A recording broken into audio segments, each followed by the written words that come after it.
to encourage everybody tonight that you are better. God, and we bless you tonight. I just want to be. We sing. Oh, I love this part right here. God, we feel you tonight. I just want to be better. Woo. Oh, I just want to be. Hey, sing it tonight. As tears run down our face, we know that everything that we went through made us better, better.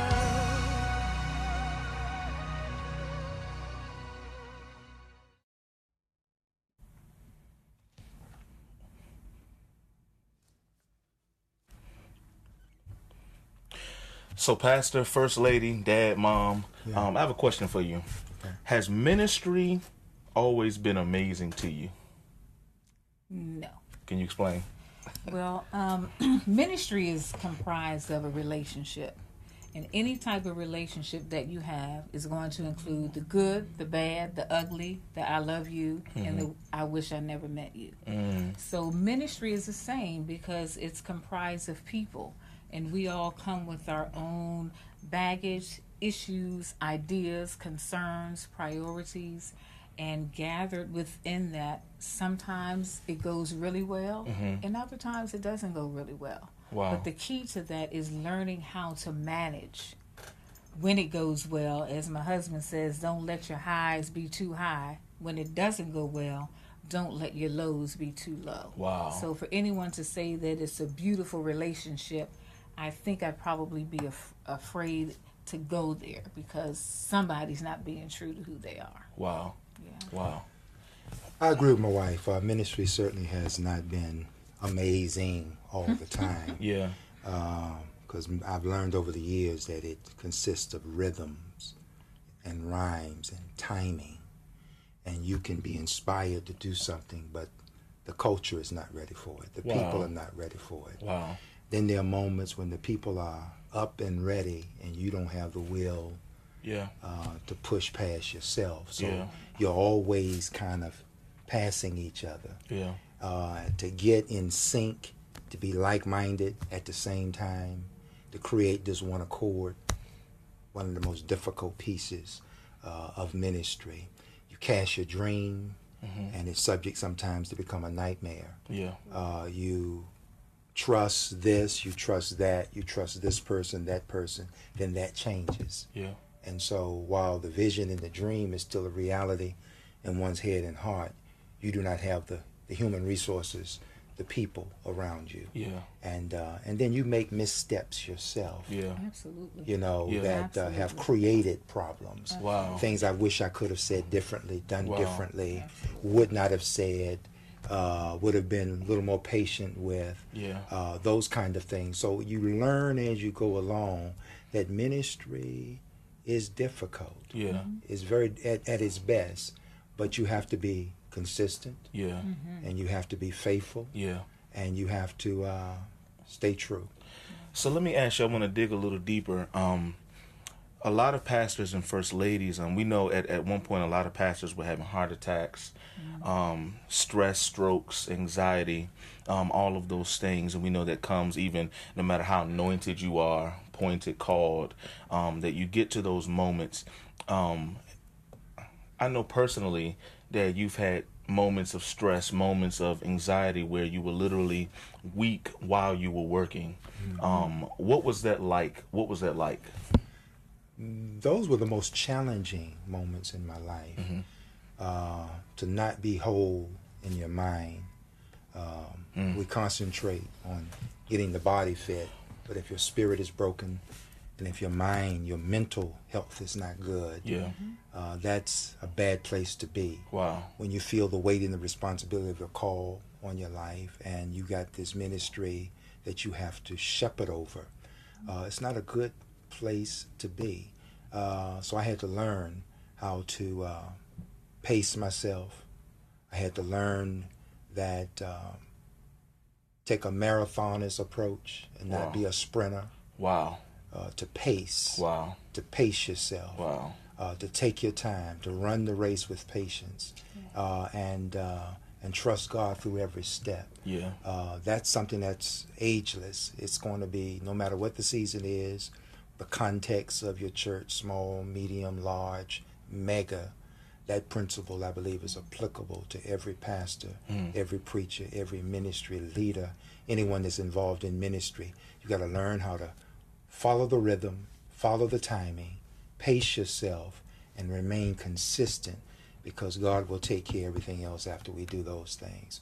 The mistake we make sometimes too, because we are anointed and called, we think our anointing is going to run over and take care of our physical. Wow. Right. When we have to be more practical. Wow. Here's the providential, here's the practical. And the practical says get rest. Absolutely. The practical says eat right. Yeah. The practical says take time off. The practical says don't let this or that or them pull on you at this moment. Wow. You need this time for you. Wow. Because if you don't take a break, Yeah. you will break. Wow. Wow. And, So and you know, and with that, you have to be intentional about it.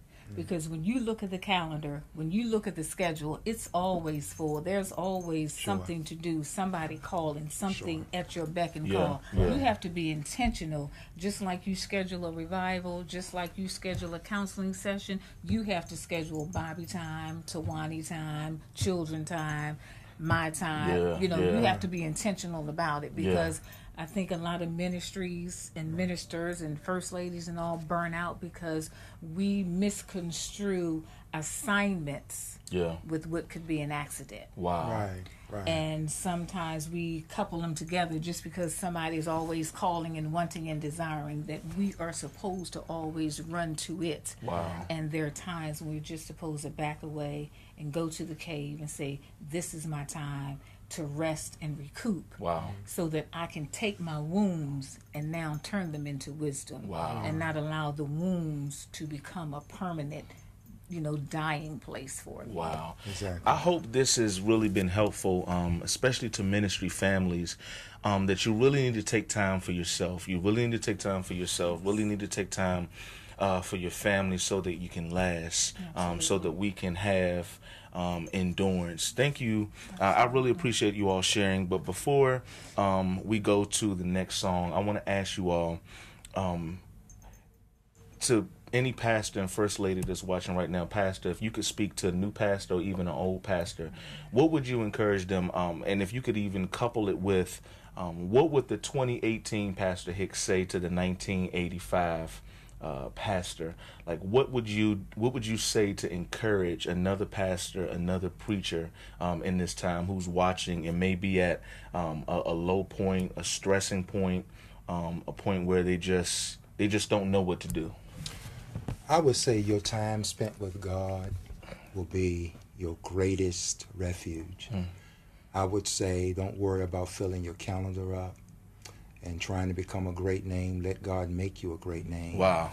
I would say spend time with God, praying, fasting, searching the scriptures, and making sure that you're accurate in the things that you're saying. I would say pace yourself again. I would say put that time in with your family, because you're no more divine than you are domestic. Don't win outside and lose inside with your family. Wow. Don't be respected abroad and overlooked in your own home. Wow. Spend that time raising your children, nurturing your relationships with your spouses, and putting that quality time in. And then lastly, I would say to you, whatever you do, and I'm emphatic about this, make it Christocentric. Center it around Christ Jesus. All right? Trends will come and go, but preach Christ. Teach Christ. Wow. Set your ministry around Jesus Christ. I teach and preach the ABCs of Jesus, and they are: He's ageless, He's boundless, He's countless. He'll never run out of time. So if you make Him the centrality of your teaching, your ministry thrust, and preach Him and hide in Him, He'll secure you, and He'll give life to the ministry. Absolutely. Wow. Yeah. Wow. You sound like you have a lot of experience. Yeah, absolutely. First lady, there are first ladies watching or potentially watching this show right now. To the new first lady, or to the first lady who's been doing this for years and is tired and is weak, is stressed, what would you say, or how would you encourage that first lady in this time? I would say be okay with being invincible. Let your congregation know that you are flesh, that you bleed. Let them know that your heart can be broken. Let them know that your joys are not always there. And don't be afraid to let them know that you are the God woman, but you're not God. Wow. And I think oftentimes people look at us, well, Pastor and First Lady, you all argue? I remember one time we were at Popeyes getting chicken. Right. And we were on our way to a revival. Yeah. And this is quickly. And the young lady looked in the car and said, you all eat Popeye's chicken. I mean, so, Wow. you know, it's Wow. not, some people just don't really understand that we're just so human and we're so flesh. So be That's key. invincible. Right. I mean, don't be invincible that Yeah. you can't be weak, that you can't be vulnerable. Let people know I'm tired. Today is not a good day. That's key. I need to take a reprieve. I need to go back. No, I'm not mad. No, I just need a moment for me.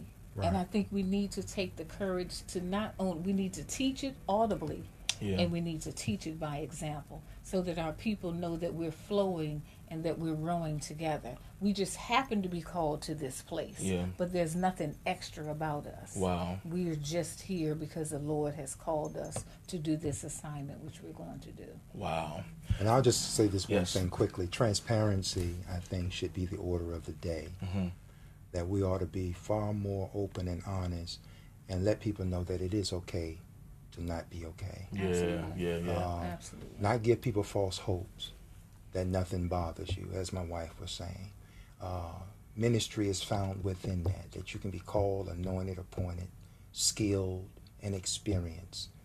But life happens, Wow. and you got to be able to manage it. Wow. And we give false hope to people because they don't think, because they are not where you are, they'll never reach it. Wow. But you got to let people know that you've been on this sojourn for a long time, and you wake up one day, and the rains will descend on you. Wow. The floods will fall on you. Wow. But the key is make sure your foundation is on Wow. a solid foundation, Wow. which is in Christ Jesus. Well, I want to thank you guys so much you, for son. All right. Thank Thank you. you so much. in accepting my invite Yeah. as I've hosted Reluctantly. this show. Thank you so much. Reluctantly, yeah. Thank you so much. But I want to end with saying that you all have inspired me so much.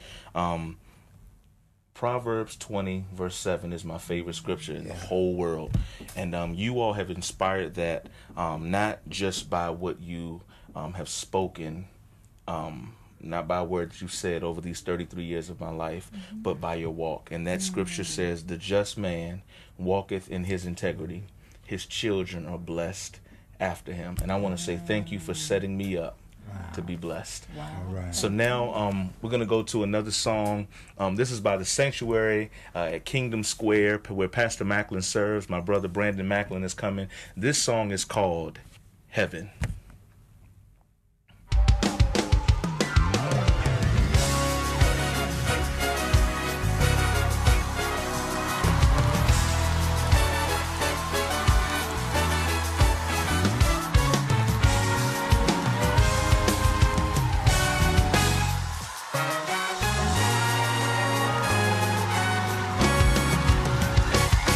There's a city where the streets are paved with gold, and the half has never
will sing and shout. Having a place. Yeah, yeah, yeah. We will sing and shout victory. And I'll make heaven. Over there. And there'll be no more crying. And there'll be no more dying. When we get to heaven, there'll be no more sickness and no more pain. I can't wait to go there. When we get there, when we get, I said, do you wanna go? Do you wanna go? Do you wanna go? When we get to heaven, we'll be singing Hosanna. Say, blessed be the round. Yeah, all I wanna hear is well done, my child. When we get to heaven, I'm gonna put on my white robe. I'm gonna put on my white robe. I'm gonna tell the story of how I made it over. Gonna see Jesus. I'm gonna see Jesus. I'm gonna see Jesus. When we get, I'm gonna get my key. I'm gonna get my mansion. I'm gonna get my keys. When I get there. Ooh, yeah.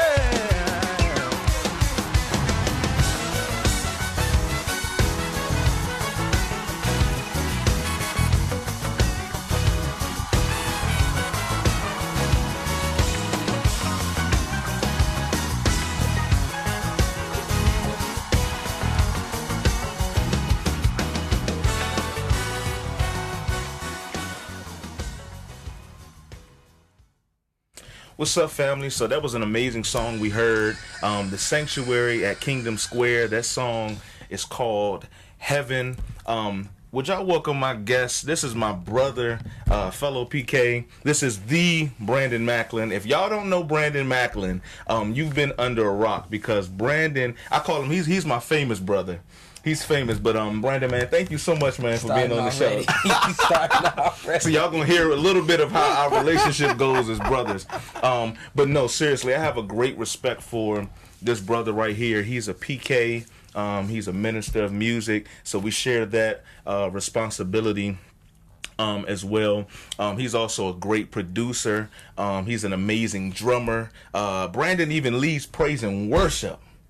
Brandon's a product of Berklee School of Music. Yes, sir. And so, Brandon, can you just talk a little bit about your life and how it started? And you're a church boy. Yeah. You're a church boy. So just kind of give some insight to the life of a church boy.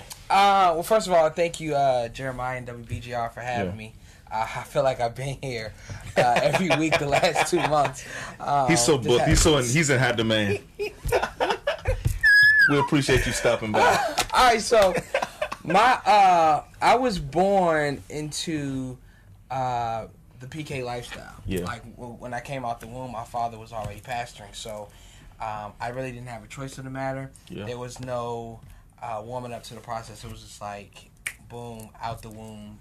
Now you're in church. Wow. So my schedule literally was, Sunday all day of church. Monday was our family day. Tuesday was choir rehearsal day. Yeah. Wednesday was Bible study. Thursday Yeah. was meetings. I know it. Friday was, family day, Church boy. if you will. Yeah. And Saturday you had scouts or whatever, shared distribution or something that we were just doing. So I grew up with that lifestyle, and I guess I would say one of the struggles with it is, you go to like elementary school or middle school or something, and your friends all relate with something like Saturday morning cartoons. Yeah. I didn't have that. Got it. So when everyone's into comics and cartoons and what happened on Saturday morning or something, that wasn't my experience. My experience was, I was at church. Got it. You know what I'm saying? Yeah, I was at church. Like that's what we were doing. And then as I grew up, choir rehearsal moved to Saturdays. Yeah. So we were at church from 10 a.m. till 5 p.m. doing just church stuff. So Yeah, my yeah, life yeah. has been this church experience my entire being. Yeah, yeah, You know what yeah. I'm saying? So, let everybody know. Of course, they know you go to one of the greatest churches here in the DMV. Oh, yeah. Talk about your parents. Talk about Pastor and First Lady Macklin. Shout out to them. Love them dearly. Yeah. Well, I am the son of Pastor Anthony G. Macklin and my beautiful mother, Peggy Yes. D. Macklin, who just got her master's degree. Congratulations again. Congratulations, First Lady. Congratulations again. And Party yeah, at Brandon's house this Yeah, weekend. yeah. We coming to Brandon and Erica's this weekend. I won't be there, but He's booked. If you show up to my house unannounced, you probably will get it. I'm kidding. Oh, but so my parents pastor, my father pastors the Sanctuary at Kingdom Square, 9033 Capitol Heights, Central Avenue. Plug. Capitol Heights. What time of services, bro? 7 a.m. in the morning. We can all make that. If we don't, Maybe. If you don't hang out too late on Saturday. And 10 a.m. Worship services, and we're at church literally from 7 a.m. till 12:31. That's all. That's our church day. Got it. So come see us. Come see us. So Brandon, serving in ministry with your parents, we also share musical gifts. We have done music together. But Brandon, you've been able to really travel the world, and you have seen church just on many levels, internationally. What we do culturally, white church, black church, just the difference in the genres of the music that we do, whether it's CCM, whether it's, what we call gospel, or whatever it is. Let me ask you a question. What is one thing right now that you think in the black church that we need in order to become more progressive and without compromise? I think we need to lose the battle of fear. I think that we are so afraid of pushing forward because we'll lose our traditional roots. Wow. And I think that the roots of who we are is embedded in who we are. Yeah. So no matter what the edifice looks like, no matter how many lights there are, no matter how much money you put into the sound, the people who come in will still have the culture, the African American culture of who we are, locked into us. Absolutely. And the structure of the building doesn't define that. Wow. The only thing that defines that are the people who are there and the leadership and what they push. Yeah. So if you build an edifice with great lights and marble floors and LED walls and $1 million sound, that's great. But if your leader is still a traditional pastor, your church is going to be a traditional church. Period, point blank. So the aesthetics don't make anything. The people and the leadership makes everything happen. Makes everything happen. Yeah, man. And I'm a firm believer that I don't have a problem with tradition. I only have a problem with tradition if it blocks process, if it blocks progress, if it blocks the glory. I have a problem with tradition if it blocks the vision ultimately that God gives. Absolutely. And so being a PK, bro, we have both had to endure watching our dads go through certain stages of their health. And so if you would just be a little transparent and just talk to that as a supporter of your father and also a member, because people sometimes can't separate that. We're members too. Yeah, for sure. We're members too. How emotionally, what has that done to you? Has it made you better? Has it made you weaker in terms of watching your dad go through a process of sickness and being in ministry? First of all, I want to touch on this. Tradition that blocks the glory is the biggest problem. Wow. Period. Yeah. Now, to talk to how my father's sickness has affected me. My father's been diagnosed with multiple sclerosis for over 10 years. So he's been dealing with that, and it's an illness that takes away the ligaments, the strength of the ligaments, and the feeling that you have in your ligaments. So if anyone has seen my dad walk It's like he walks funny. Well, that's why. You know what I'm saying? So how has that affected me? It has made me better and bitter, if I can be honest. Got it. It's made me better because it makes me think about and cherish my father, no matter what capacity he's in at all times. Wow. Like, I have my eye on him always. Yeah. No matter what's happening. Yeah. Like, for example, we had an incident at church a couple of weeks ago where security had to make some decisions. You know what I mean? Absolutely, yeah. And I'm playing and I'm looking to the side and I see my dad coming in, and while I'm playing the drums, praise and worship's going on, I'm looking at him like, stop walking. Yeah. And he's looking at me like, what? I'm like, stop walking. And he's like, why? I'm like, still playing. Yeah. Stop. Yeah, You know what I'm saying? yeah. And he's like, what's going on? And then when I point my stick to what's happening, he can see what's happening. Got it. That's what has made me better. My eye towards my father is completely different. Yeah. What's made me better is I don't see the level of love that comes from a lot of mouths demonstrated in action. I hear you. You know what I'm saying? Yeah. So they say, Pastor, we love you, and we want you to get rest. And then on Mondays, his phone is ringing because somebody need this to happen, somebody need that to happen, somebody need this to happen, somebody need that to happen. And I'm like, if you really loved him and you really wanted him to get rest, you will call the other proper channels that you're supposed to be calling before you even get to the pastor in the first place. Yeah. You know what I'm saying? That those people that I don't feel like have his 100% of best interest, I dislike their ways. And as I dislike their ways, that's real. That's real. That's real. It's honest. Yeah. And as their ways continue to illuminate themselves to me, I check it quickly. Like, yo, you out of line. I hear you know what I'm saying? I hear you. And this last thing I'll say, what has happened to us PKs is, the Bible says, on the day of Pentecost, I pour out my spirit upon all flesh. Your sons and daughter will prophesy. Preach, bro. I love when he goes into this mode. We'll see dreams, visions, so forth and so on. Yeah. So that means that the anointing that's on our parents will eventually fall upon us.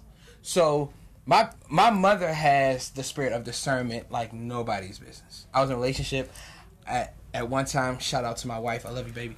What's up, Erica? We love you. I was in a relationship at this one time, and my mother was like, that ain't the one. You ain't gonna get it now, but that ain't the one. And I'm like, man, I'm in love with this girl, Mom. You can stop playing. She's like, nah, ain't the one. But, Yeah. And now I have that level of discernment for the people who are around my father. You know what I'm saying? I see stuff that he don't even see because he's in the middle of it, but because I'm outside of it, I'm like, yo, you might want to... Do you feel like a protector for your dad? Oh man, I'm the number one level. I hear you. You know what I'm saying? I hear you. It don't matter where we are in church. And now that I'm directing, I'm in the pulpit so I can see and I'm closer to him. So let something pop off. And I've already had conversations with security at my church. If somebody walking too fast or not walking fast enough, trust me, I'm gonna beat you to them.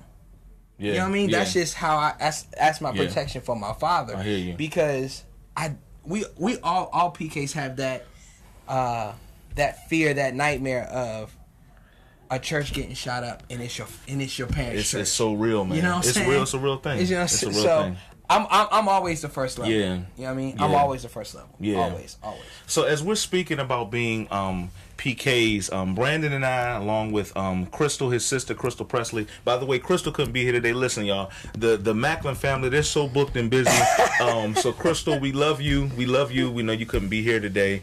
Crystal just got married. Brandon just got married. Wonderful family. I love them. But Crystal, Brandon, Whitney Jackson, the Sturdivants, Janice Sturdivant, James Sturdivant, along with Josh Jenkins.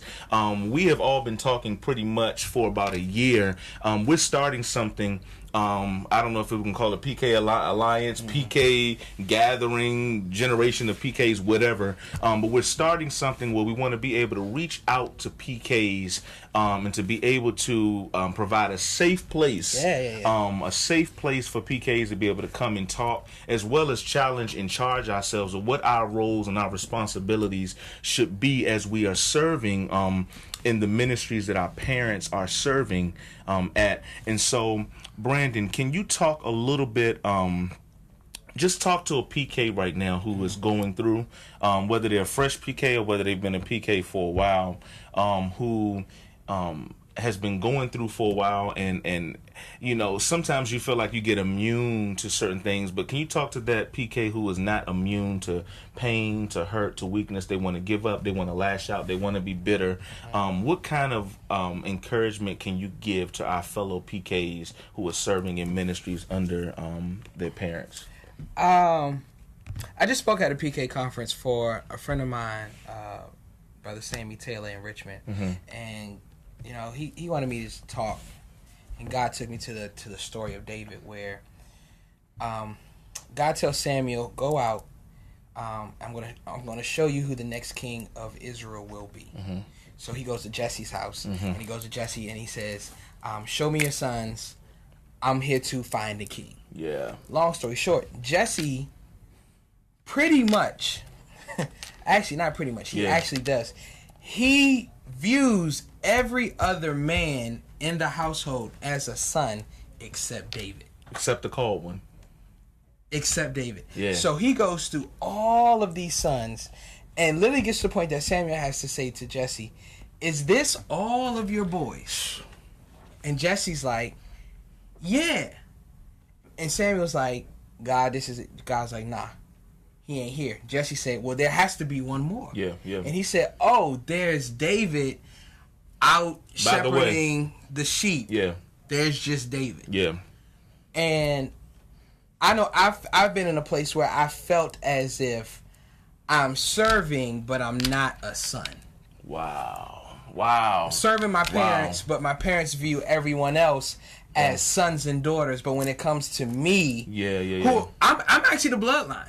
Yeah, I am you. I hear you. You don't treat me the same way you treat these other sons and daughters that you have. Got it. And the truth of the matter is, and we all know the story, they bring David in, Samuel pours the oil, God releases the oil, David is now the king. Right? Yeah. What David didn't realize is, at the time, all that he was doing as a shepherd prepared him to be the king. So my charge to the PK who's hurting, who's distraught, who feels like they're so far away from their parent, who feels like the church has pushed them away to just being a servant over sheep and fighting beasts and animals all day, and you don't feel like you're not getting your just due, stay with the sheep. Stay with the assignment that you have, because that assignment that you are currently in is preparing you for where you're about to go. This is why I love this brother. This is my brother. That's real stuff. That preparation, that process. That's why as PKs, we can't rush our timing. We can't rush our timing. We have to know when God calls us to something. And you just spoke to so much right there, Brandon. Can you just give your social media information, because I want people to kind of follow you, more followers, because you have a lot more followers, so people can kind of keep up with your life, your journey. For sure. I'm on Instagram. I'm Brandon Macklin, BrandonMaclin. You can follow me on Instagram. I'm on Facebook, BrandonMaclin. I'm on Twitter, BrandonMaclin, Brandon Macklin. If you also want to get in touch with me for music or production, or my company, Drum D Enterprises LLC, where we mentor and encourage other young musicians who are trying to get into the industry, you can go to my website, www.brandonmaclin.com, and there's a bunch of information that you can get in touch with me, or message me, hit me up. Can I say one more thing? Absolutely. Go ahead, preacher. Minister. Stop it. Minister. So the thing is, when it came time for David to become king, all of the good stuff that he had done as a shepherd had reached the ears of the people of the children of Israel. Yeah. So when it came time for David to become king, they said, "Aren't you the guy who already slew the beast? Aren't you the guy who already slew the lion? If he is him, Haven't you already been in the castle? Yeah, in the castle playing for King Saul? If you are he, you are most fit. Wow. Stay there. Wow. Your preparation and your process will also be your bio. Yeah. It'll be your reputation. It'll be your resume. You don't have to shout out loud. You don't have to let everybody know I'm this, I do that. Your works will speak for you. So PKs, please stay tuned. We got some really great stuff coming up, ministry families, and we want to connect with you on another level. Again, Phillip Carter, thank you so much for Phil. this amazing, auspicious opportunity to be able to host your show. Thank you all for listening. Those who are supporting today, please share this video beyond this moment. Brandon, brother, thank you so much, man, for being a part, man. Thanks for having me. Love you, and Love listen. you too, brother. Thank y'all. See y'all soon.